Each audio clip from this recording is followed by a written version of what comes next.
आर बड़की थरे सर हई बड़की थरे सर हई छोटकी मशीन रे जमीन छोड़ के उड़तारी जमीन छोड़ के उड़तारी भौजी के बहिन रे जमीन छोड़ के उड़तारी। मोहन सिंह के साथ मेरा प्रोग्राम हुआ है, उस समय बहुत बच्चे थे, वो उनके चाचा जी लेके घूमते थे अजीत भैया।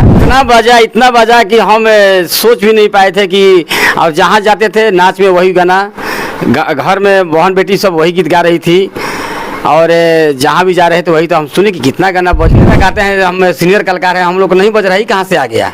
बुढ़िया पोसल बिया पठिया एक दिन लठिया चलीना बुढ़िया पोसल बिया पठिया एक दिन लठिया चलीना आइल जवानिया तूफानी तपिया पर बेस गईल पिया पर बेस गईल छत से खड़ा हो गे ताकली गुजरिया की मोर संवरिया हो गवाना। आजकल हाल फिलहाल के दिनों में स्टेज शो पे एक गाना काफ़ी वायरल है, जिसको लेके बड़े बड़े स्टार कलाकार भी गा चुके हैं, चाहे वो पवन सिंह जी हों जो कि भोजपुरी के पावर स्टार माने जाते हैं, और ये पांडे सिस्टर्स हो गई जो कि आए दिन गीत जो शादी का गीत होता है वो गाना गाती हैं, या फिर राकेश मिश्रा जी हो गए। सारे कलाकार लगभग वो गाना स्टेज शो के माध्यम से गा चुके हैं, फिल्म में भी पवन सिंह गुनगुना चुके हैं, लेकिन उस गाने के ओरिजिनल जो गायक हैं उनको बहुत कम लोग जानते हैं। बड़ा की थरे सरहाई हरे छोटा की मशीन हो हर जमीन छोड़ के उड़ा तारी कि जमीन छोड़ के उड़ातिया अब भौजी के बहिन हो जमीन छोड़ के उड़ातिया बड़ा की थरे सरहिया आ छोटा की मशीन हो जमीन छोड़ के उड़ाती। बताओ ये गाना किसका? गीता रानी का था कि बिजली रानी का? नंजी व्यास। सबसे पहले स्वागत है। मेरा नाम नंजी कुमार चंद्रवंशी हुआ। पहले हम सुना देते हैं वो गीत कैसे गाए थे, मेरा ही गाया हुआ गीत है।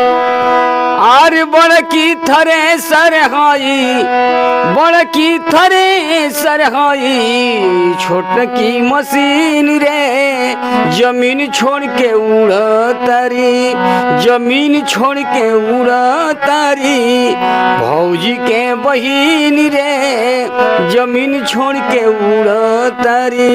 बड़की थरे सर हई बड़की थरे सर हई छोटकी मशीन रे जमीन छोड़ के उड़तारी भौजी के बहिन रे जमीन छोड़ के उड़तारी।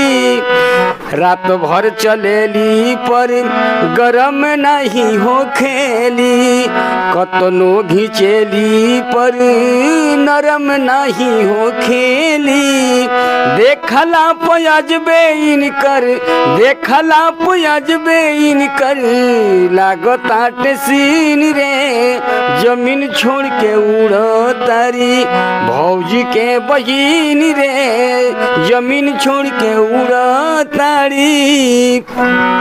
देखिए, जमीन छोड़ के उड़ताड़ी भौजी के बहिन रे, ये गाना हाल फिलहाल के दिनों में शादी विवाह में काफ़ी जो पांडे सिस्टर हैं, हेमा पांडे जी हैं, करीना पांडे जी हैं, काफ़ी आप देख रहे होंगे स्टेज पे गाया जाता है। और पवन सिंह जी अपने फिल्म में भी गुनगुना चुके हैं। उसके साथ साथ स्टेज पे राकेश मिश्रा जी और भी अच्छे अच्छे कलाकार जो हैं स्टेज पे गाते रहते हैं, लेकिन जो दर्शक है वो लोग नहीं जानते थे कि किनका गाना है ये। सब लोग सोचते थे कि या तो ये पांडे सिस्टर्स का है या फिर पवन सिंह जी का होगा, लेकिन ये गाना जो है वो नंदजी चंद्रवंशी जी का है, जो कि आज से करीब रील्स जब चलता था ना, रील्स वाला कैसेट, उस समय का ये गाना है। यूट्यूब पे पूरा गाना आपको सुनने को नहीं मिला होगा कहीं भी, केवल एक मुखड़ा सुनने को मिला होगा कि बड़की थ्रेसर ये छोटकी मशीन जमीन छोड़ के उड़ातड़ी भौजी के बहिन हो। तो पूरा गाना अभी तक आप लोग नहीं सुने होंगे, जब जो लोग रील के ज़माने में होगा वो लोग सुना होगा, क्योंकि उस समय का काफ़ी वायरल गाना है। क्या कुछ कहानी है इस गाने के पीछे की? 1997 में ये गीत हम सूर्या कंपनी से गाए थे, जिसका माध्यम थे विनय बिहारी जी। वो बहुत हमारे परम मित्र हैं। विनय बिहारी और बम भोला सिंह दोनों आदमी के गीत था इसमें। पीजी सुपर साउंड में रिकॉर्डिंग हुआ था। हमको उम्मीद नहीं था, क्योंकि हमारा लाइव का पहला गीत था और हमारा उम्मीद नहीं था कि गीत इतना बजेगा, क्योंकि वो कैसेट में मेरा फ़ोटो भी नहीं था। ब्लॉकबस्टर बज गया।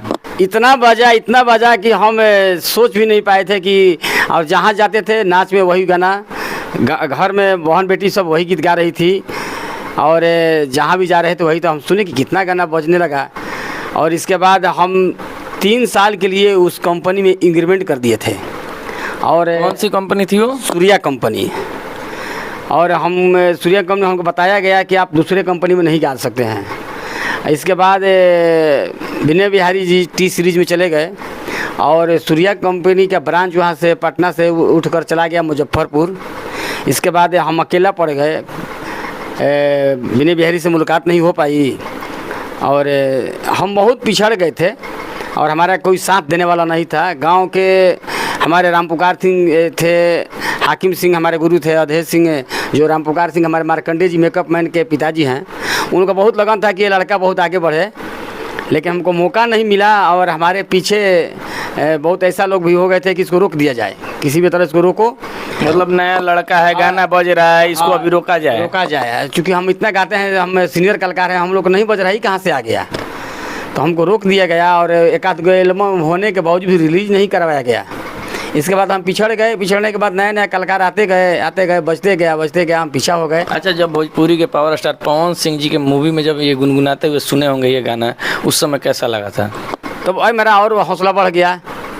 हम सुने कि ये गीत जो पवन जी हैं, आज के युग के गीत संगीत के दुनिया में उनके पास ऐसा क्वालिटी है कि आप भोजपुरी में निर्गुण, पूर्वी और हारमोनियम बजा के चौगुन से दोगुन और क्लासिकल गीत से लेके अनेकन गीत गवा सकते हैं वो कलाकार से। अच्छा, उनसे भी तो आप काफ़ी समय मिले होंगे जब उस समय जब गाना वाना बजा? उनके साथ मेरा प्रोग्राम हुआ है, पवन सिंह के साथ मेरा प्रोग्राम हुआ है। उस समय बहुत बच्चे थे वो, उनके चाचा जी लेके घूमते थे, अजीत भैया, बहुत बच्चे थे, बहुत कदरदान लड़का था वो। लेकिन आज हम देखते हैं, सुनते हैं तो मेरा हौसला बुलंद हो जाता है कि आज हमारे भोजपुरी बहुत आगे लेके गए, देश नहीं विदेश में भी परचम फहरा रहे हैं। आए दिन स्टेज के माध्यम से इसका छोटा छोटा क्लिप वायरल होता है इस गाने का। उस समय लगता होगा ना कि अरे हम इस गाने को पूरा गाते, और अभी के दुनिया जो कि यूट्यूब का जो दौर चल रहा है, इस दौर में यूट्यूब पे गाते तो बहुत अच्छा था। ये तो अफसोस होता है हमको कि मेरा गाया हुआ गीत का अदर लोग आ कर अपना वायरल हो रहे हैं।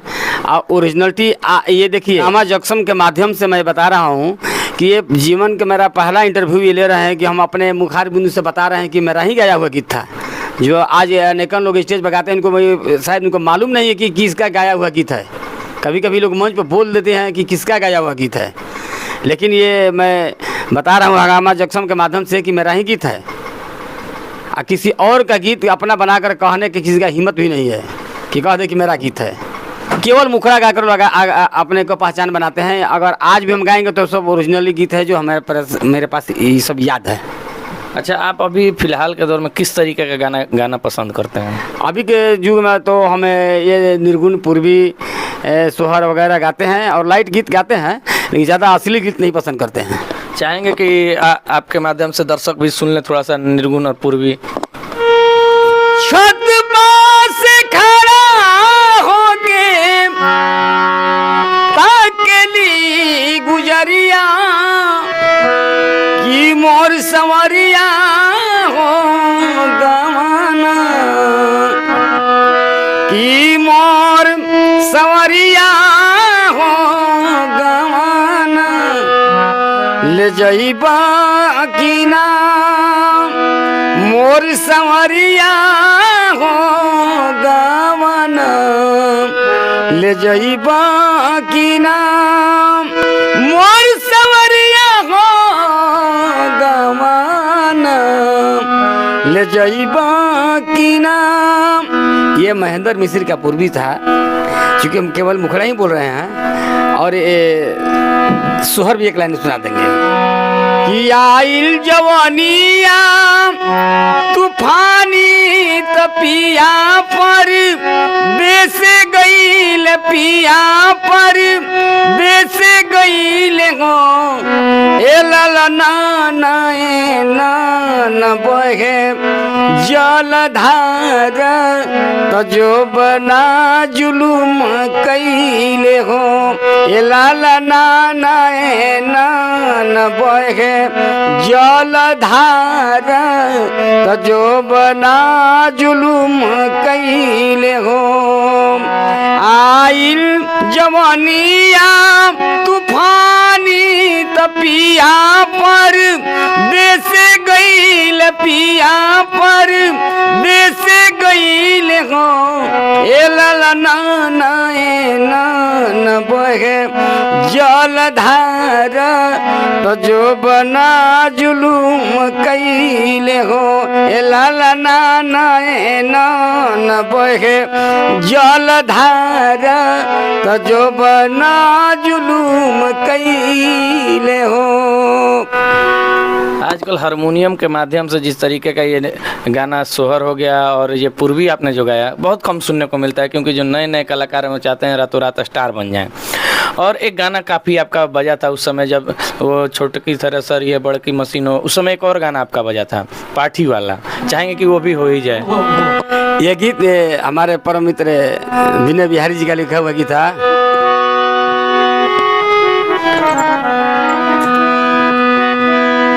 कि बुढ़िया पोसल बिया पठिया एक दिन लठिया चलिना बुढ़िया पोसल बिया पठिया एक दिन लठिया चलिना लठिया चलिना हो एक दिन लठिया चलिना लठिया चलिना हो एक दिन लठिया चलिना रे बुढ़िया पोसल बिया पठिया एक दिन लठिया चलिना बुढ़िया पोसल बिया पठिया एक दिन लठिया चलिना।